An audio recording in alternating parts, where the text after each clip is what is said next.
2034 সালের মধ্যে $1 ট্রিলিয়ন অর্থনীতি হবে বাংলাদেশের। ইউএস বাংলাদেশ বিজনেস কাউন্সিলের সাথে বৈঠক শেষে এ কথা বলেন ইউএস চেম্বার অফ কমার্সের সভাপতি অতুল কেশব। জানান, সরকারের বিভিন্ন কর্মসূচি সম্পর্কে ইতিবাচক বার্তা পেয়েছেন তারা। এ সময় যুক্তরাষ্ট্রের ব্যবসায়ীদের বাংলাদেশের দীর্ঘমেয়াদী পরিকল্পনায় বিনিয়োগের আহ্বান জানিয়েছেন প্রধানমন্ত্রী তারেক রহমান। স্বাধীনতার পর থেকেই বাংলাদেশের শীর্ষ বিনিয়োগকারী দেশগুলোর একটি মার্কিন যুক্তরাষ্ট্র।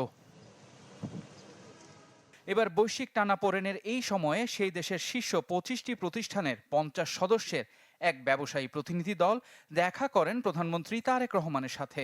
কথা হয় বাংলাদেশে বিনিয়োগ সম্ভাবনা নিয়ে। আশা প্রকাশ করা হয় আগামী 8 বছরের মধ্যে $1 ট্রিলিয়ন অর্থনীতির দেশে পরিণত হবে বাংলাদেশ। নগদ নিয়ে এলো হার না মানা হার অফার। সর্বনিম্ন 10,000 টাকা রেমিটেন্স নগদে পাঠালে থাকছে স্বর্ণের হার জেতার সুযোগ। We believe in the vision of the Honorable Prime Minister of Bangladesh being a $1 trillion economy by 2034. We believe that the private sector can be an important catalyst, bringing in investment and technology.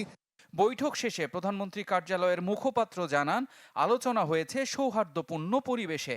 সেখানে যুক্তরাষ্ট্রের ব্যবসায়ীদের বাংলাদেশের দীর্ঘমেয়াদী পরিকল্পনা নিয়ে বিনিয়োগের আহ্বান জানান তারেক রহমান।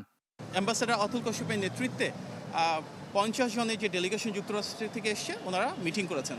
এখানে কিভাবে বাংলাদেশে বিনিয়োগ আরও বাড়ানো যায়, ব্যবসা বাণিজ্য সম্প্রসারণ করা যায়, অর্থনৈতিক অগ্রযাত্রা বাংলাদেশ যুক্তরাষ্ট্রের সম্পর্ক আরও স্থিতিশীল এবং আরও দীর্ঘায়িত করা যায়, কিভাবে বাংলাদেশে কর্মসংস্থান তৈরি করা যায় এবং সরকারের বিভিন্ন ম্যানিফেস্টোতে যে পলিসিগুলো রয়েছে এগুলো বাস্তবায়নে আমেরিকার প্রাইভেট সেক্টর থেকে কীভাবে ভূমিকা রাখা যায়, এগুলো নিয়ে বিস্তারিত আলোচনা হয়েছে।